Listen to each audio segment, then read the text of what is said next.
ছয়টি শক্তিশালী দোয়া। এই দোয়াগুলো প্রতিটি ভালো এবং খারাপ সময়ে আপনার কাজে আসবে। ১.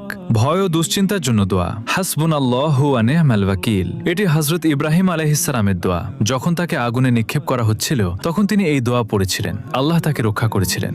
২. শক্তির জন্য দোয়া। লা ইলাহা ইল্লা আনতা সুবহানাক ইন্নী কুনতু মিনাজ জালিমিন। যখনই আপনি কোনো বিপদে পড়বেন এই দোয়া আপনাকে অন্ধকার থেকে আলোয় নিয়ে আসতে পারে। ৩. জ্ঞান বৃদ্ধির জন্য দোয়া। রব্বি জিদনি ইলমা।